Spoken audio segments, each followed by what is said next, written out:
أعوذ بالله من الشيطان الرجيم. بسم الله الرحمن الرحيم. الحمد لله والصلاة والسلام على رسول الله. اللهم اغفر لنا ولشيخنا وللحاضرين والسامعين. فقد قال المؤلف رحمنا الله وإياه ونفعنا بعلومه. كتاب الحدود. عن أبي هريرة رضي الله عنه أنه قال: أتى رجل من المسلمين رسول الله صلى الله عليه وسلم وهو في المسجد فناداه فقال: يا رسول الله إني زنيت، فأعرض عنه فتنحى تلقاء وجهه فقال له: يا رسول الله إني زنيت، فأعرض عنه حتى ثنى ذلك عليه 4 مرات، فلما شهد على نفسه 4 شهادات دعاه رسول الله صلى الله عليه وسلم فقال: أبك جنون؟ قال: لا. قال: فهل أحسنت؟ قال: نعم. فقال رسول الله صلى الله عليه وسلم: اذهبوا به فارجموه.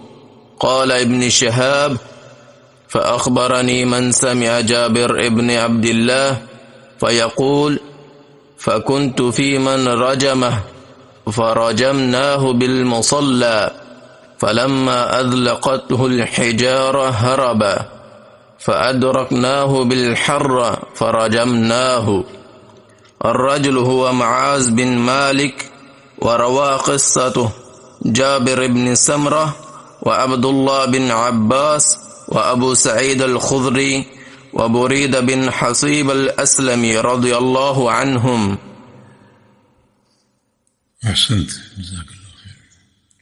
إن الحمد لله نحمده ونستعينه ونستغفره ونعوذ بالله من شرور أنفسنا وسيئات أعمالنا، من يهده الله فلا مضل له ومن يضلل فلا هادي له، وأشهد أن لا إله إلا الله وحده لا شريك له، وأشهد أن محمدا عبده ورسوله. أما بعد، جیسا کہ آپ جانتے ہیں یہ باب حدود کا چل رہا ہے. اللہ تعالیٰ کی حدود کی تنفیذ کی برکات کے حوالے سے کل کچھ باتیں ہو چکی. آج جو حدیث آپ نے سنی ہے، جس کے راوی سیدنا ابو ہریرہ رضی اللہ تعالی عنہ ہیں، اس حدیث میں حدود کے تعلق ہی سے ایک واقعہ مذکور ہے جو نبی علیہ السلام کے صحابی معاذ بن مالک اسلمی کے ساتھ پیش آیا تھا، جن سے زنا کا ارتکاب ہو گیا، اور پھر یہ توبہ کے لیے انتہائی بے قرار ہوئے اور رسول کریم صلی اللہ علیہ وسلم کے پاس حاضر ہو کر اپنے گناہ کا اعتراف کیا، اور پھر چونکہ شادی شدہ تھے ان پر رجم کی سزا قائم کی گئی. ابو ہریرہ فرماتے ہیں کہ اتی رجل من المسلمین، ایک شخص جو مسلمان تھا وہ آیا رسول اللہ صلی اللہ علیہ وسلم، رسول اللہ صلی اللہ علیہ وسلم کی خدمت میں، وہ فی المسجد، اور آپ صلی اللہ علیہ وسلم مسجد میں تشریف فرما تھے. فناداہ، اس نے نبی علیہ السلام کو ندا کی، پکارا. فقال: یا رسول اللہ صلی اللہ علیہ وسلم انی زنیت، کہ مجھ سے زنا کا ارتکاب ہو گیا ہے اور میں یہ غلطی کر بیٹھا ہوں. فأعرض عنہ، تو نبی علیہ السلام نے اس کی بات کو سن کر منہ پھیر لیا اور اس سے اعراض کیا. وجہ یہ تھی کہ منہ پھیرنے پر شاید یہ چلا جائے اور اپنا معاملہ اللہ تعالیٰ کے دربار میں پیش کر کے توبہ کر لے، کیونکہ یہ بھی ایک بخشش کا راستہ موجود ہے. اور جب ایک مکمل اعتراف تمام تقاضوں کے ساتھ امیر المومنین تک پہنچ جائے تو پھر توبہ کا معاملہ ختم ہو جاتا ہے، پھر حد قائم کرنا ضروری ہوتا ہے، پھر وہ حد کا نفاذ ہی توبہ قرار پائے گا۔ تو نبی علیہ السلام نے قبل اس کے کہ یہ بار بار اعتراف کرتا تو آپ نے اس سے منہ پھیر لیا کہ شاید یہ چلا جائے اور توبہ کے ساتھ اپنا معاملہ سیدھا کر لے۔ فتنحى تلقاء وجهه، جس طرف آپ نے منہ پھیرا تھا اس طرف وہ آ گیا۔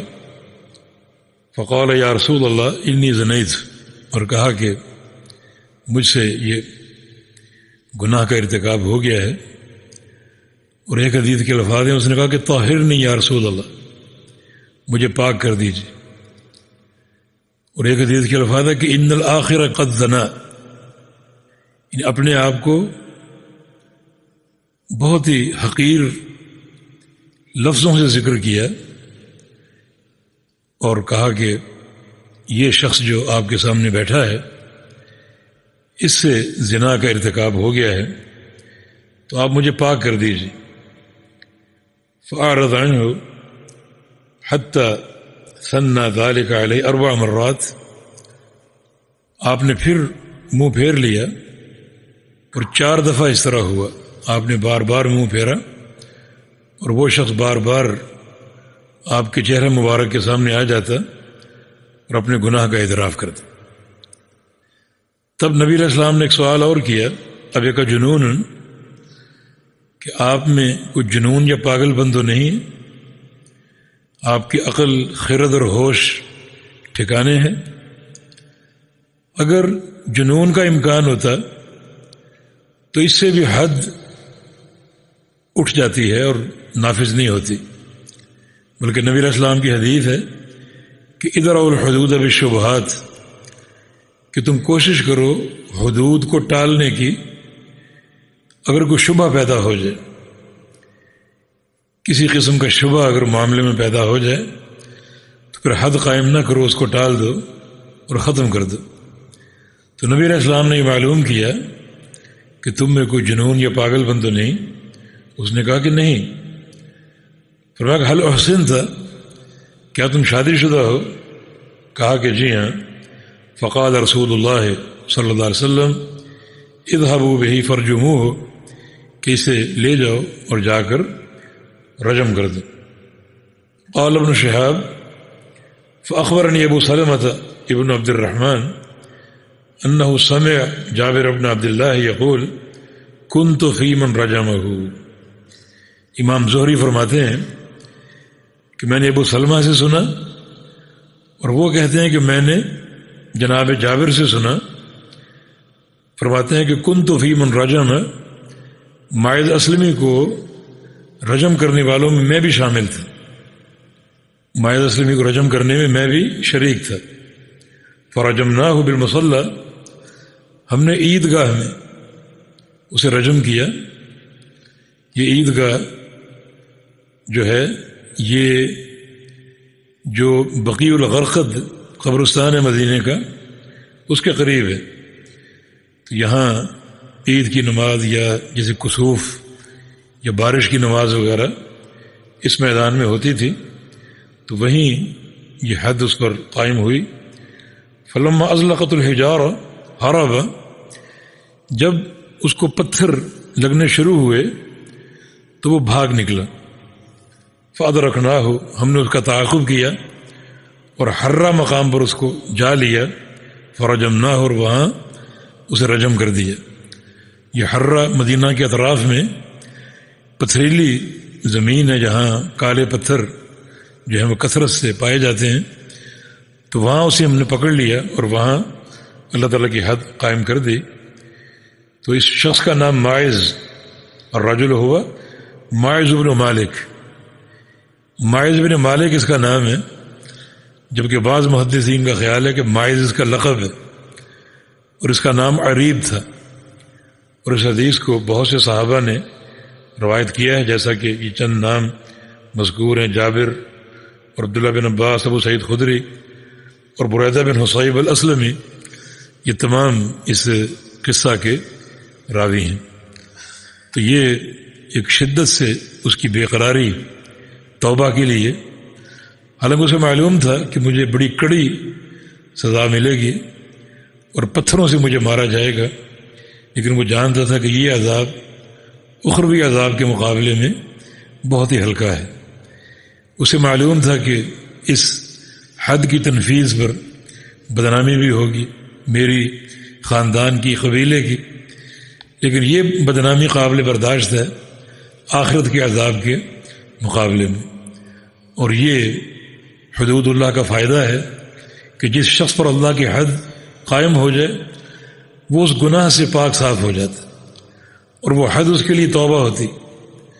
تبھی تو ایک حدیث میں رسول اللہ صلی اللہ علیہ وسلم کا فرمان ہے کہ رأیت ماعدا ینغمس فی انہار الجنہ، کہ اللہ تعالیٰ نے مجھے ماعز کو دکھایا جنت کی نہروں میں غوطے کھا رہا تھا، یعنی حد قائم ہونے کے بعد اسے معاف کر دیا گیا، پاک صاف کر دیا گیا، اور جنت میں وہ داخل ہو گیا۔ بیانی ایسا ہی واقعہ ایک غامدی خاتون کا، وہ بھی اسی طرح توبہ کے لیے بے قرار تھی، اور اس کا واقعہ ماعز کے بعد تھا، یہ بعد میں پیش آیا۔ اس سے بھی اللہ کے نبی نے اعراض کیا تھا، مگر وہ اس قدر توبہ کے لیے بے قرار تھی کہ اس نے کہا کہ یا رسول اللہ صلی اللہ علیہ وسلم اتردونی کما رددت ماعزا، کیا آپ مجھے ماعز کی طرح رد کر رہے ہیں اور بار بار اعراض کر رہے ہیں؟ ماعز کے پاس تو کوئی ثبوت نہیں تھا سوائے اس کے اقرار کے، اور میرے پاس تو ثبوت موجود ہے۔ اور اس نے اپنے پیٹ کی طرف اشارہ کیا، اتنا اس کو توبہ کی طرف اضطرار تھا۔ اس پر بھی اللہ کی حد قائم کر دی گئی۔ جب آپ کو خبر ملی کہ اس غامدی خاتون پر اللہ کی حد قائم ہو چکی، تو آپ اس کا جنازہ پڑھنے کے لیے اٹھے۔ تو امیر المومنین عمر بن خطاب نے فرمایا اتصلی علیہ وہی فاجرہ، کہ یا رسول اللہ صلی اللہ علیہ وسلم یہ تو فاجرہ عورت ہے، زانیہ، اس کا جنازہ آپ کیوں پڑھیں گے؟ تو رسول اللہ صلی اللہ علیہ وسلم نے ارشاد فرمایا تھا کہ لقد تابت توبۃ لو قسمت علی 70 من اہل المدینہ لوسعتہم، یہ خاتون ایسی توبہ کر چکی ہے کہ اس کی توبہ اگر مدینے کے 70 گناہ گاروں میں بانٹی جائے تو سب بخشے جائیں، سب کو یہ توبہ کفایت کر جائے۔ یہ ایک خاتون ایسی توبہ کر گئی۔ اور آپ نے فرمایا کہ اللہ کو خوش کرنے کے لیے، اللہ تعالیٰ کو منانے کے لیے مال کی قربانی بہت لوگ دیتے ہیں، لیکن جان کی قربانی یہ پہلی خاتون دیکھی ہے جس نے کوئی پرواہ نہ کی کہ میرا رب مان جائے، راضی ہو جائے، باقی یہ دنیا کی بدنامی اور یہ عذاب اور یہ تکلیف قابل برداشت ہے آخرت کے عذاب کے مقابلے میں۔ اور ماعز اسلمی کے واقعے میں ایک اور روایت ذہن میں آ گئی۔ نبی علیہ السلام نے فرمایا تھا جب اس پر اللہ کی حد قائم ہو گئی کہ لقد تاب توبۃ لو تابها صاحب مکس لوسعتہ، کہ ماعز ایسی توبہ کر گیا کہ یہ توبہ اگر صاحب مکس کر لے تو اسے بھی کفایت کر جائے۔ صاحب مکس کون ہے؟ وہ حاکم جو ٹیکس کھاتا ہے، ناجائز ٹیکس لگاتا ہے اپنی رعیت پر۔ اس کا معنی یہ حاکم کا ٹیکس لگانا یہ زانی کی زنا سے بڑا گناہ ہے۔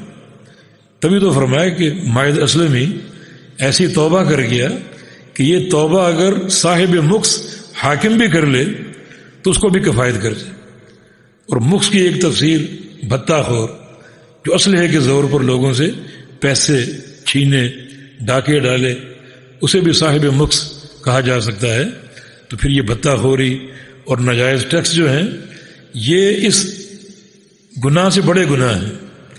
تو یہ فائدہ اللہ کی حد کا کہ بندہ بالکل پاک صاف ہو کر اپنے پروردگار کے پاس پہنچ گیا اور جنت مقام اور ٹھکانہ حاصل کر لی۔ جی